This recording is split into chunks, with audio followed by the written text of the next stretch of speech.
Good morning, students. Welcome to the online teaching class of Standard 10. Let's begin today with the new chapter from the book First Flight, that is chapter number 5, The 100 Dresses 1, written by Eleanor East. Let's begin with the details of the writer. Eleanor East was born on May 9, 1996. She was an American children's author, a children's librarian. Originally a librarian, her writing career began following a case of tuberculosis. During this period, she began writing some of her childhood memories, which later turned into full length children's books. She received the Certificate of Award for Outstanding Contribution to Children's Literature and was nominated for the Laura Ingalls Wilder Award. By the time of her death, at the age of 82, she had written 19 children's books. So this was the detail about her, about the writer. Now let's start with the introduction of the lesson.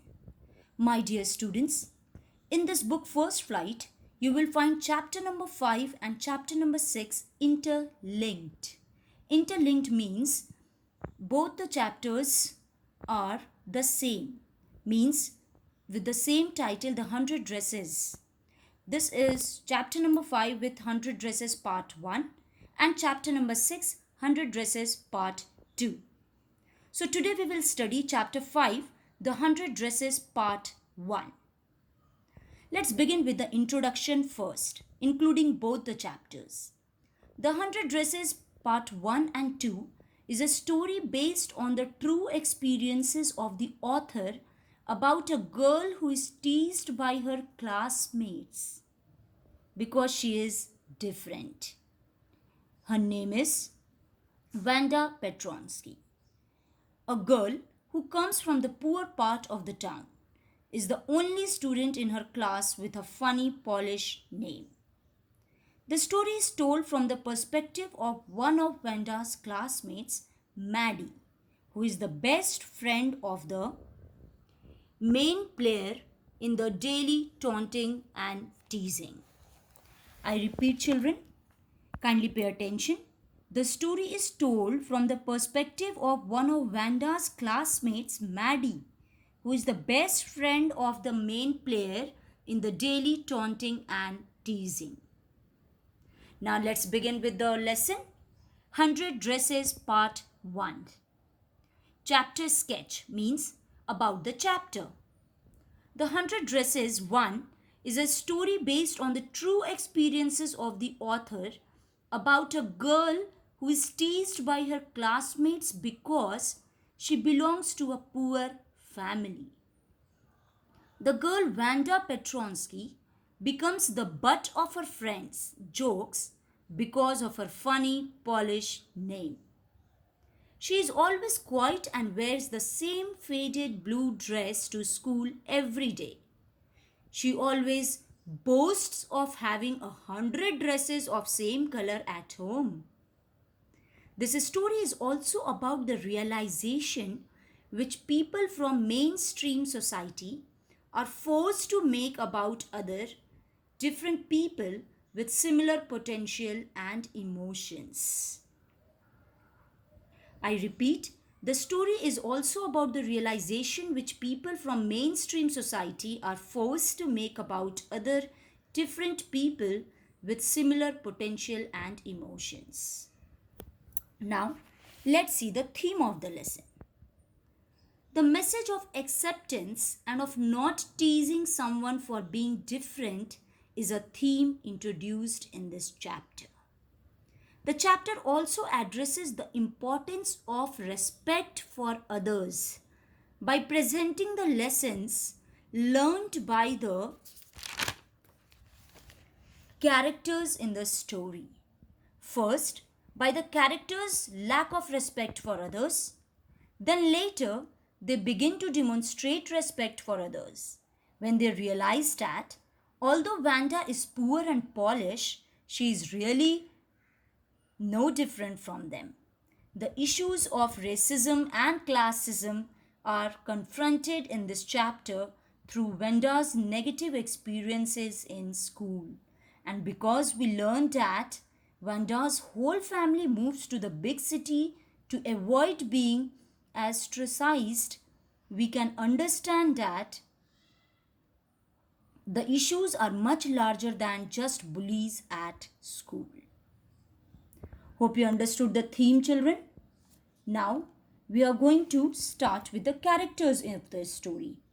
The first character, Wanda, a poor Polish girl with a funny name, who wears same blue dress always and boasts of having 100 dresses at home.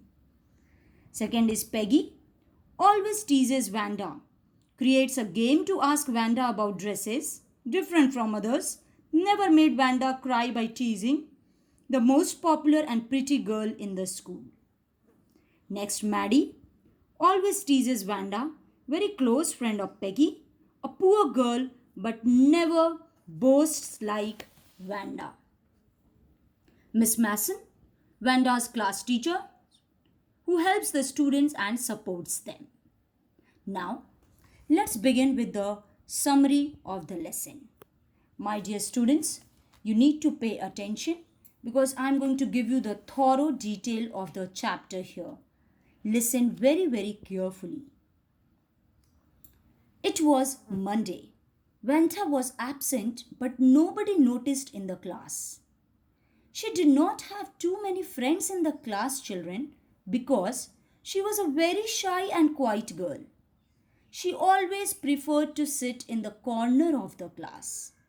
She came from Bogens Heights, where poor people lived.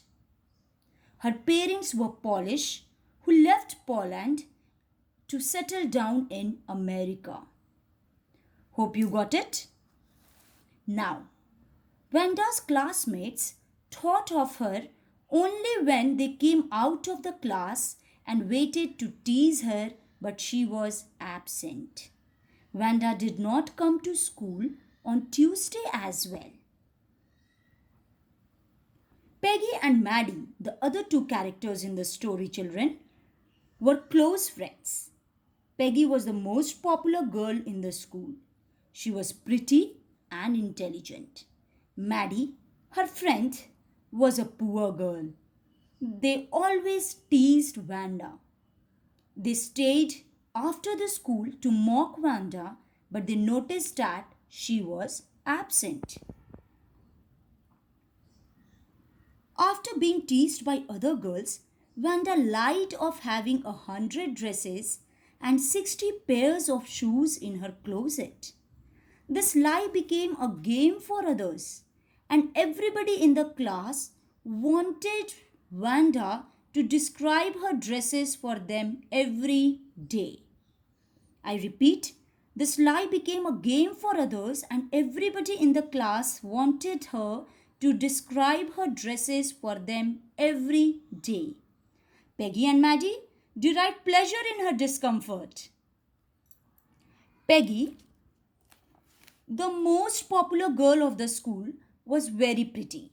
She always teased Wanda, but she was not cruel. My dear students, kindly remember what I said. She always teased Wanda, but she was not cruel. She never behaved cruelly with anyone, not even with animals. If somebody asked her, she always said that Wanda was not an ordinary person, but wanted her to describe the 100 dresses. Maddie, a poor girl, was very close friend of Peggy. She felt bad for Wanda as everybody teased her. She wore different dresses given by rich family. She feared that one day all the girls would be fed up of Wanda and she would become their next target. One day, Maddie decided to write a note to Peggy asking her not to tease Wanda anymore. Later, she tore it up, thinking that she might be angry with her and would tease her. She thought about Wanda's discomfort. She thought about how Wanda had described her blue and green velvet dress with each little detail, and her thoughts got diverted to upcoming drawing contest. I repeat, my dear students, She thought about how Vanda had described her blue and green velvet dress with each little detail, and her thoughts got diverted up to upcoming drawing contest. Next day, it was drizzling, means raining lightly. Peggy and Maddie did not want to be late, so they did not wait for Vanda to tease her. There was a drawing competition for everyone in the class. Boys had to draw a motorboat and girls a dress. Everybody thought of Peggy to win as she drew really well every time. Everybody drew beautifully in the class in bright colors. The class had assembled and the class teacher, Miss Masson, announced the winners of the drawing contest. Jack Biggles was the winner among the boys and Vanda was the winner in girls.